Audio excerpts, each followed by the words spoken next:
नमस्कार दोस्तों, मैं Atul Kumar Atul sir coaching classes में आपका स्वागत करता हूं। आज आप लोगों को मैं सीटेट 2024 जुलाई को होने वाली पेपर की परीक्षा के लिए मैं ईवीएस का पेडागोजी लेकर आया हूं, जो आप लोगों को परीक्षा में जो है बहुत ही हेल्पफुल मिलेगा। निःशुल्क मैं आप लोगों को पढ़ाने जा रहा हूँ। आप मेरे चैनल को ज़रूर सब्सक्राइब कर लीजिएगा। मैं आप लोगों को डेली वीडियो प्रोवाइड करूँगा, डेली वीडियो लेकर आऊँगा। तो निःशुल्क है, ये जान लीजिए, कोई दिक्कत नहीं है। मैं भी इस पीडीएफ को पढ़ करके अच्छा अंक प्राप्त किया हूँ, तो आपको भी अच्छे अंक प्राप्त कराने की कोशिश करूँगा। आप करेंगे। आप जान लीजिए, हम प्राइमरी में 102 नंबर लाए, तब यानी प्राइमरी में हमारा 102 नंबर है। यही सब पीडीएफ को हम पढ़ करके जो है लाएं। तो आप लोग भी इन सब को पढ़ करके ला सकते हैं, ठीक है। तो ध्यान से देखिए, लेकिन रेगुलर आप लोग पढ़ेंगे तब। रेगुलर अगर डेली यानी रेगुलर आप लोग जब पढ़ेंगे तो ला सकते हैं, ठीक। तो चलते हैं, वीडियो शुरू करते हैं। देखिए, आपके बारे में यहाँ दिया है, आप लोग देख रहे हैं। सीटेट में प्रश्न बनता है, फूलों से भी है। तो पहला टॉपिक फूल ही है। फूल से यानी देखिए 36 दिया है। 36 जो है इसमें जो है पीडीएफ 36 जो हम पीडीएफ को डाउनलोड किए हुए हैं यानी बनाए हुए हैं। तो आप लोग 36 में आपका ईवीएस क्लियर हो जाएगा। जो कुछ बचेगा फिर बाद में अलग से मैं फिर बना दूंगा। तो आपके सामने है पहला, फूलों के बारे में। क्या है? फूलों के बारे में पहला दिया हुआ है, फूलों के बारे में। तो कह रहा, आपने कई प्रकार के फूल देखे होंगे। सभी फूलों की अपनी अपनी खूबी होती है। देखे हैं ना? आपने कई प्रकार के फूल देखे होंगे जिसकी जो है अपनी अपनी खूबियाँ होती हैं। तो और सभी के अलग अलग रंग होते हैं। और सभी क्या होते हैं? अलग अलग रंग होते हैं, ठीक है। और सभी के अलग अलग रंग होते हैं। तो वही उसी फूलों के बारे में मैं आज आप लोगों को बता रहा हूँ।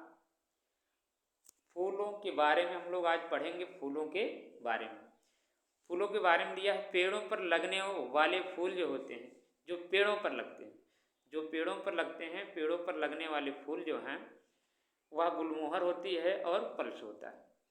पल्स की बात करें, एक और क्वेश्चन बन जाता है यूपी से कि यूपी यानी उत्तर प्रदेश का राजकीय पुष्प क्या है? तो उत्तर प्रदेश का राजकीय पुष्प जो है पल्स। क्या है? पल्स। इसको ध्यान रखिएगा। दूसरा दिया पॉइंट कि जो पानी के पौधे पर उगते हैं, मतलब पानी का जो तल होता है, जैसे आपके पास कमल है, कमल पानी जितना बढ़ेगा उतने ऊपर चला जाता है और वहाँ क्या करता है? खिल जाता है। उसे कुमुदनी होती है। कुमुदनी भी ठीक उसी प्रकार होती है, ठीक। तो ये सब क्या होते हैं? पानी में उगते हैं, ठीक है। फिर कह रहा, जो झाड़ी में, जो फूल झाड़ियों पर उगते हैं, ये आपका पल्स। ध्यान दीजिएगा कि पेड़ वालों हैं, पेड़ों पर उगने वाले फूल हैं। ये आपके पानी में उगने वाले हैं। ये आपका आ गया झाड़ी। गुलाब का जो फूल होता है, ये झाड़ियों के रूप में ये फूलते हैं, ठीक है, खिलते हैं। जो फूल झाड़ियों पर लगते हैं वह फूल क्या है? गुलाब है और बेला। इसको ध्यान दीजिएगा। उसके बाद जो फूल कह रहा, जो फूल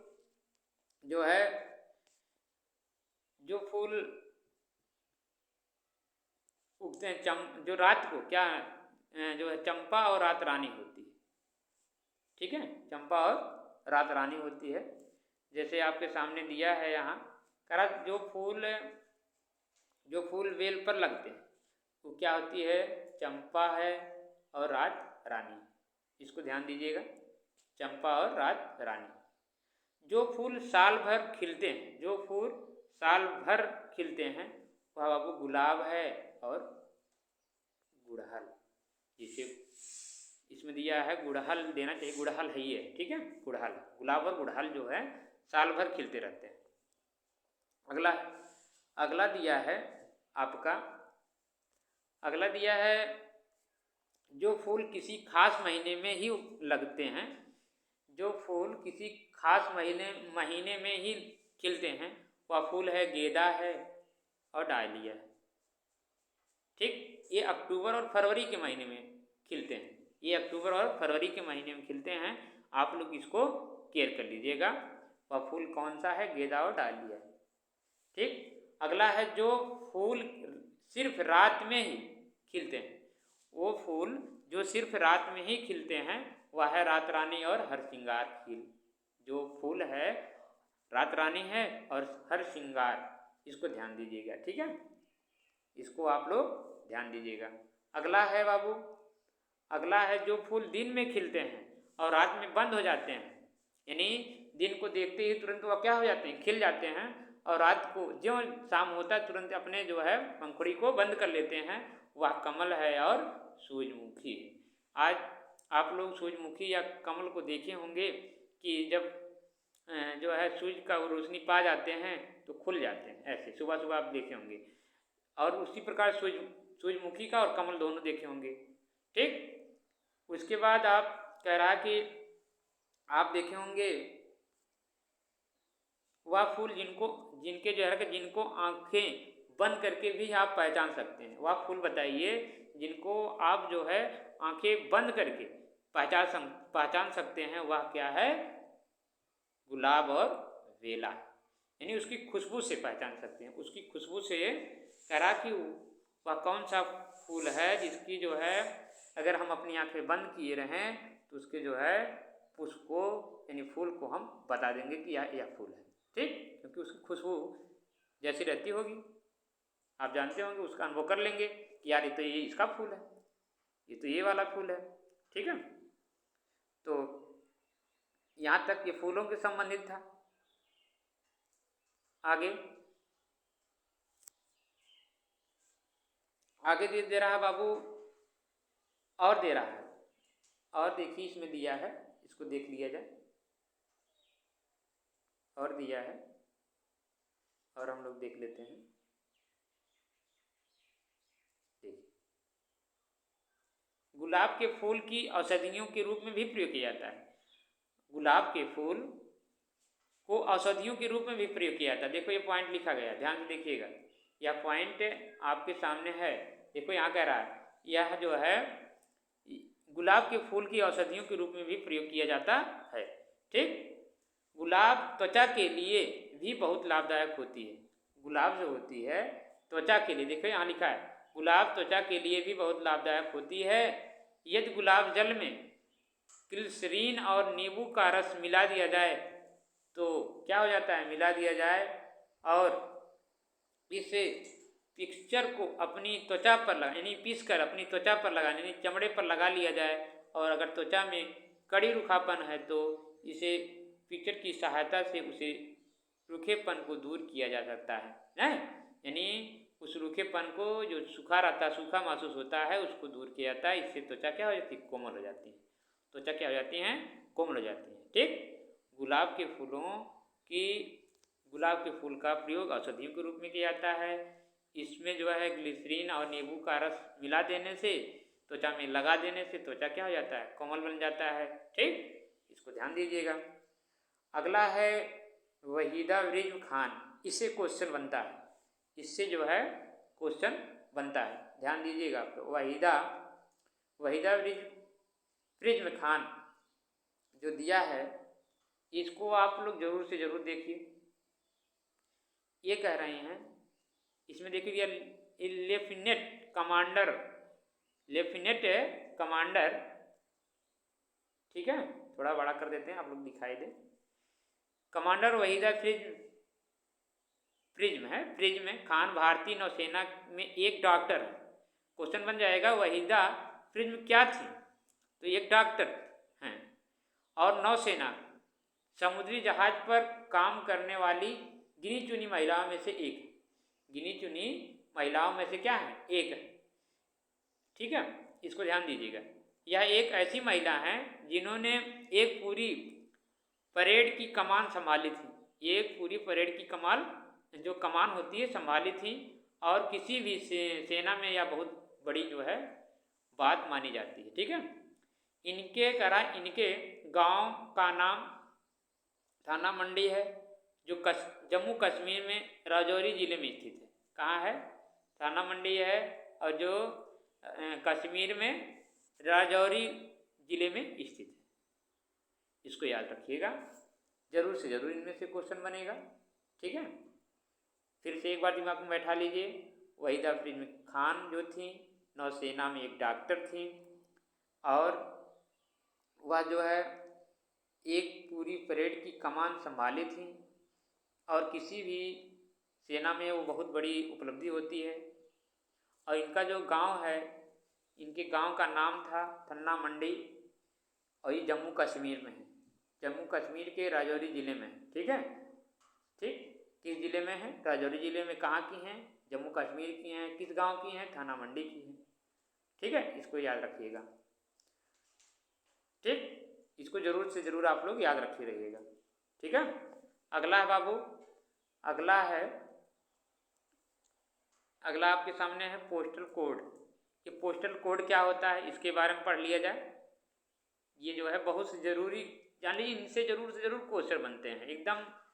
हम आप लोगों से क्या बताएं, अगर आप लोग पढ़ लेंगे सही से तो सीटेट तो पास हो जाएंगे, बढ़िया से पास हो जाएंगे, अच्छे नंबर से। हम भी लाए हैं इस चीज़ को पढ़ करके। पोस्टल कोड को हम जिप कोड क्या कहते हैं? जिप कोड, और पिन कोड भी कहते हैं। जिप कोड या पिन कोड भी कहते हैं। इंडियन पिन कोड नंबर का जन्म 15 अगस्त 1972 को हुआ था। अब कोई कहे इंडियन पिन कोड का जो है कहाँ से हुआ था, जो जन्म है इसका कब हुआ था, तो 15 अगस्त 1972, आप याद रखिएगा। इंडियन पिन कोड का कोड नंबर का जन्म 15 अगस्त 1972 को हुआ था, 1972 को। पोस्टल कोड को हम जिप कोड या पिन कोड भी कहते हैं। इंडियन पिन कोड नंबर का जन्म 15 अगस्त 1972 को हुआ था, 15 अगस्त 1972। ठीक है, जिम का फुल फॉर्म दिया है जोन इम्प्रूवमेंट प्लान है। फिर पिन का दिया है पोस्टल इंडेक्स नंबर। इनको आप लोग इनके फुल फॉर्म को ज़रूर नोट कर लीजिएगा और याद कर डालिएगा, क्योंकि पूछ लेता है।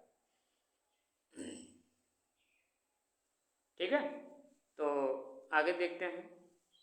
आगे दिया पिन कोड, यानी कि पोस्टल कोड 6 डिजिट एक यूनिट नंबर होता है। 6 डिजिट का एक क्या होता है? यूनिट नंबर होता है। अगर पूछ ले जो पिन कोड है, यानी जो आपका जिप कोड या पिन कोड है, कितने अंकों का होता है, तो आप बताएंगे 6 अंकों का होता है। ठीक, 6 यूनिट का होता है, 6 यूनिट का, 6 डिजिट का एक यूनिट नंबर होता है, जो 16 अंकों के नंबर में पूरी एरिया की जानकारी छुपी होती है। पूरी एरिया की जानकारी क्या होती है? छुपी होती है। उन्हीं अंकों से हमें पता चल जाता है कि इस पोस्ट कार्ड को कहाँ भेजना है, इस पोस्ट कार्ड को कहाँ भेजना है। इससे ये जानकारी वो लोग कर लेते हैं कि इसको कहाँ भेजना है। पहला है क्या? पहला इसमें पॉइंट दिया है क्या क्या होते हैं, कहाँ भेजना है। पहला अंक, जो अंक होते हैं वो क्या बताता है? पहला अंक क्षेत्र में से एक इंगित करता है। पहला अंक क्षेत्रों में से एक को इंगित करता है। दूसरा अंक उप क्षेत्र या पोस्टल सर्कल यानी राज्यों में से एक को इंगित करता है। तीसरा अंक छटाई यानी राज्य जिले की को दर्शाता है। चौथा पॉइंट बता रहा है कि अंतिम 3 अंक जो होते हैं, अंक वितरण डाकघर को संदर्भित करता है। जो अंतिम 3 अंक होते हैं वो डाकघर को क्या करता है? संदर्भित करता है, बताता है। 6 ये बता रहा, पहला, दूसरा, तीसरा, फिर 3, यानी 6 डिजिटल यूनिट के नंबर होते हैं। जो 16 अंकों के नंबर पूरी एरिया को समाहित किया रहता है। ठीक है, अब आगे अगली वीडियो में मैं आप लोगों को कबड्डी के बारे में बताऊंगा। अगली वीडियो में मैं आप लोगों को कबड्डी के बारे में बताऊंगा। दोस्तों वीडियो अगर अच्छा लगेगा लाइक और सब्सक्राइब ज़रूर करिएगा।